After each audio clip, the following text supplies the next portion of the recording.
Hello जी, एक बार फिर से स्वागत है आपके अपने चैनल एजेंट एक्स4 में। दोस्तों, भूत प्रेत जैसी अकाल्पनिक चीज़ों का किसी सुनसान और डरावनी जगहों पर होना कोई बड़ी बात नहीं, लेकिन तब क्या हो जब मंदिर जैसी जगहों पर ऐसी ऐसी रहस्यमय बातें निकलकर सामने आने लगें जिसके बारे में सुनकर किसी के भी होश उड़ जाएं। जी हाँ, आपने बिल्कुल सही सुना। आज की इस वीडियो में हम आपको ऐसे ही रहस्यमय बातें बताने वाले हैं जिसे सुनने के बाद आप ये मानने को मजबूर हो जाएंगे कि बाकी में ही भगवान है। इसीलिए वीडियो में अंत तक बने रहें। और हाँ, अभी तक चैनल को सब्सक्राइब नहीं किया तो बिना एक पल की देरी किए चैनल को फटाफट सब्सक्राइब कर लें, क्योंकि इसी तरह की इंटरेस्टिंग वीडियो हम आपके लिए लाते रहेंगे। दोस्तों, न केवल भारत में बल्कि पूरी दुनिया में केदारनाथ मंदिर को एकदम शांत और अद्भुत माना जाता है। केदारनाथ मंदिर भारत के उत्तराखंड राज्य के रुद्रप्रयाग नाम के जिले में स्थित है। भगवान शिव का यह मंदिर हिंदू धर्म के सभी तीर्थ स्थलों में सबसे सुंदर माना जाता है। इस मंदिर के बारे में सबसे प्रचलित मान्यता यह है कि कोई भी जाकर इस मंदिर में पूजा कर पाता है वो बहुत ही खुश नसीब होता है, क्योंकि मान्यताओं के अनुसार इस मंदिर तक पहुंच पाना हर किसी की किस्मत में नहीं होता। पर इन सबसे ज्यादा चौंका देने वाली बात तो यह है कि केदारनाथ मंदिर को कब, किसने और क्यों बनवाया, इसके बारे में कोई नहीं जानता। हालांकि वो बात अलग है कि धर्म और शास्त्रों में ये लिखा गया है कि केदारनाथ मंदिर को पांडवों ने बनवाया था, परंतु अभी तक इस बात का कोई सबूत नहीं मिला है कि इस मंदिर को पांडवों ने बनवाया था या फिर इसके पीछे कोई और ही रहस्य छुपा हुआ है।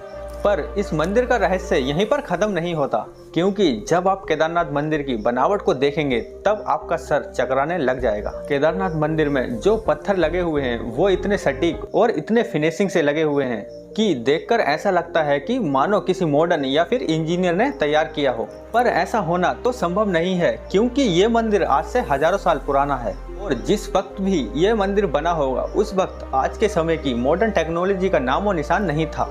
ऐसे में बिना किसी वर्तमान टेक्नोलॉजी के इस मंदिर को ऐसा बन पाना किसी चमत्कार से कम नहीं है, क्योंकि कोई भी तूफान आए या फिर कितना ही बड़ा बवंडर क्यों ना आ जाए, इस मंदिर को कुछ भी नहीं हो सकता।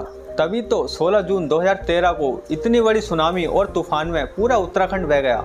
यहाँ तक कि आज के जमाने की बड़ी बड़ी बिल्डिंगें जमीन पर ताश के पत्तों की तरह बिखर गईं। कितनी सारी बिल्डिंगें पानी के साथ पूरी तरह से तबाह हो गईं, लेकिन केदारनाथ मंदिर को आज तक नहीं आई। पूरा का पूरा मंदिर वैसा का वैसा ही खड़ा रहा। भले ही पानी का सैलाब मंदिर के अंदर तक पहुंच गया था, जिसकी वजह से पूरा मंदिर पानी से डूब गया था, लेकिन मंदिर को कुछ भी नहीं हो पाया। जी हाँ, आज भी मंदिर को ठीक वैसा ही देखेंगे जैसे सालों पहले बनकर तैयार हुआ था। अब ये बात सुनकर बहुत से लोगों को ये लग रहा होगा कि इसमें कौन सी बड़ी बात है, तो दोस्तों जरा रुक जाइए। अब हम आपको जो बताने वाले हैं उसे सुनने के बाद आपके रोंगटे खड़े हो जाएंगे, क्योंकि उस वक्त बाढ़ के समय हर तरफ पानी ही पानी दिखाई दे रहा था। तब उस बारिश में बहुत सारा पानी हो गया था। पीछे से एक बहुत बड़ा पत्थर पहाड़ से निकल कर आया और केदारनाथ मंदिर के जस्ट पीछे रुककर उसने पानी की धाराओं को दो भाग में कर दिया।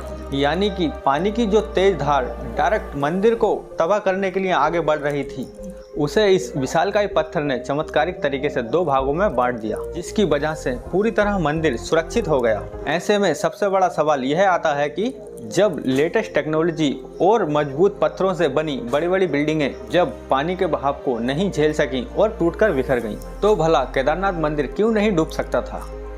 अब आप इसे कुछ भी कहें, जब बड़ी बड़ी बिल्डिंगें टूटकर बिखर रही थीं, तो एक विशालकाय पत्थर ने मंदिर को सुरक्षित रखने का काम किया। इस घटना के बाद लोगों को यह एहसास हुआ, सच में जिस केदारनाथ मंदिर की पूजा करने के लिए लोग मीलों की दूरी तय करके आते हैं, वो वाकई में कितना रहस्यमय और चमत्कारिक है। और यही कारण है कि केदारनाथ मंदिर को भारत के सबसे पवित्र और रहस्यमय मंदिर के तौर पर जाना जाता है। अब जो लोग केदारनाथ मंदिर के दर्शन करने के लिए गए होंगे उन्हें यह तो पता होगा, वहाँ पर एक कुंड है जिसका नाम रेतस कुंड है। पर क्या आप यह बात जानते हैं, जब यहाँ पर कोई ओम का जाप करने लगता है तो उस कुंड में से बुलबुले निकलने लगते हैं। अब जाहिर सी बात है कि ये कोई नॉर्मल चीज़ तो है नहीं, इसीलिए बहुत से अलग अलग एक्सपर्ट और रिसर्चर ने आकर यहाँ पर इस बात को जानने की कोशिश की कि आखिर ऐसा क्यों होता है। पर इतनी सारी खोज करने के बाद भी उन्हें इसका कोई भी वैज्ञानिक तथ्य नहीं मिला और अभी भी बहुत से वैज्ञानिक यह बात सोचने पर लगे हुए हैं कि आखिर ओम का जाप करने पर यहाँ पर बबूले क्यों निकलते हैं। अगर आपको इस बात का जवाब पता है तो हमें और हमारे दर्शकों को कमेंट में जरूर बताएं। दोस्तों, आप ये बात तो भली भांति जानते होंगे कि केदारनाथ धाम 6 महीने बंद और 6 महीने खुला रहता है।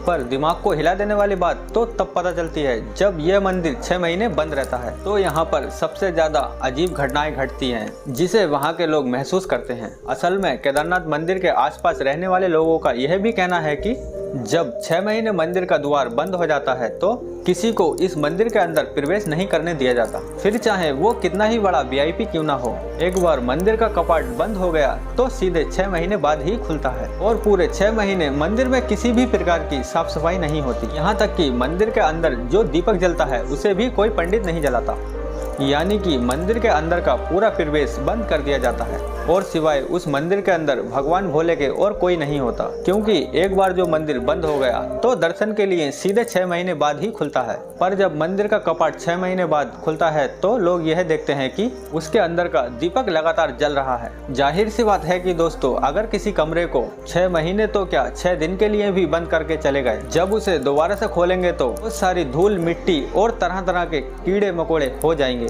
यानी कि जिस हाल में आपने उस कमरे को छोड़ा होगा वैसा तो वो बिल्कुल भी नहीं होगा, क्योंकि कमरा बंद हो या खुला, अगर हम उसमें साफ सफाई नहीं करते तो प्रकृति किसी न किसी तरीके से कब्जा करना शुरू कर देती है। लेकिन जब स्वयं ब्रह्मांड को चलाने वाले भोलेनाथ किसी जगह पर हों तो प्रकृति की क्या मजाल कि कोई उस जगह के आसपास भी भटक सके।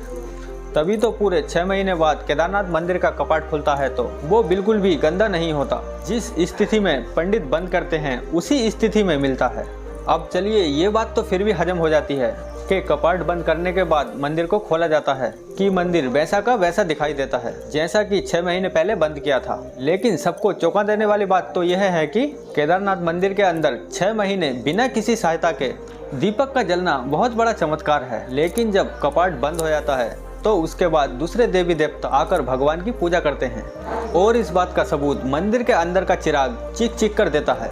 दोस्तों, क्या आप भी कभी केदारनाथ मंदिर गए हैं तो हमें कमेंट में जरूर बताएं और कमेंट में हर हर महादेव लिखना ना भूलें और ऐसे ही शानदार वीडियो के लिए हमारे चैनल को सब्सक्राइब करें।